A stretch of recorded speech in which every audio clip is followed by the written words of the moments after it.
खरांगणा पासून पुढे येणारे जे विद्यार्थी आहे, जे कॉलेजचे असेल शाळेचे असेल, खरांगण्यानंतर मजरा कामठी खैरी ला चे विद्यार्थी हे आंजीला शिक्षण घेण्यासाठी येतात आणि पुढे कॉलेज करता वर्धेला शिक्षण घेण्याकरता येतात।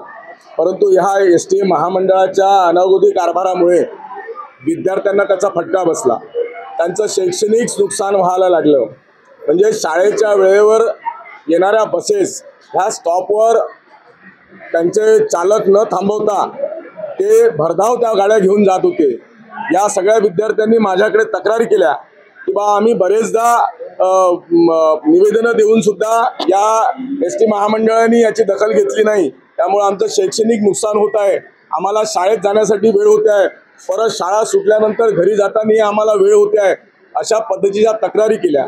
मी वारंवार या सर्व अधिकाऱ्यांशी बोललो, परंतु हे काही भानावर येत नव्हते आणि म्हणून आज या सर्व विद्यार्थिनींना घेऊन मी या ठिकाणी आगर प्रमुखाकडे आलो आणि त्यांनी यांना विचारलं की तुमच्या डीसीनी सर्व ज्या काही बसेस ज्या होत्या त्या ऑर्डिनरी केलेल्या आहे, त्याचं पत्र यांना मिळालं आहे। त्या सुपर बसेस ज्या होत्या या मार्गावरच्या आर्वी वर्धा मार्गावरच्या या सगळ्या ऑर्डिनरी केल्या, तरीही सुपर बस आहे म्हणून त्या ठिकाणी थांबवत नाही। त्याची जाणीव आज या आगर प्रमुखांना करून दिली आणि आगर प्रमुखांनी ते मान्य केलं।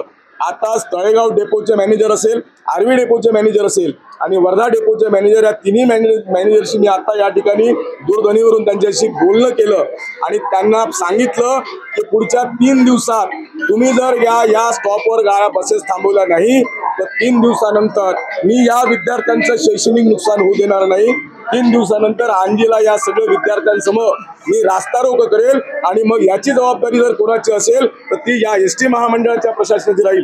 अशा पद्धतीची या ठिकाणी आज आगर प्रमुखांशी माझी चर्चा झाली आणि त्यांनी मान्य केलं की यानंतर अशा पद्धतीचं विद्यार्थ्यांचं नुकसान आम्ही होऊ देणार नाही। निश्चितपणे जर का अशा प्रकारचे कोणी वाहक आणि चालक एसटी महामंडळाचे बस त्या ठिकाणी थांबवणार नसेल तर मी आजच आगर प्रमुखांना आत्ता या ठिकाणी सांगितलं आहे की त्यांच्यावर आपण कारवाई करा, त्यांना शोकास द्या आणि जर का यापुढे सुद्धा अशा पद्धतीचे वाहक आणि चालक या ठिकाणी प्रवाशांना जर का दमदाटी करत असेल, प्रवाशांना त्या ठिकाणी घेत नसेल, शासन म्हणून निश्चितपणे माननीय पालकमंत्री महोदय आणि आमदार महोदयांच्या माध्यमातून शासनाकडे या संदर्भातली तक्रार आम्ही निश्चित करू।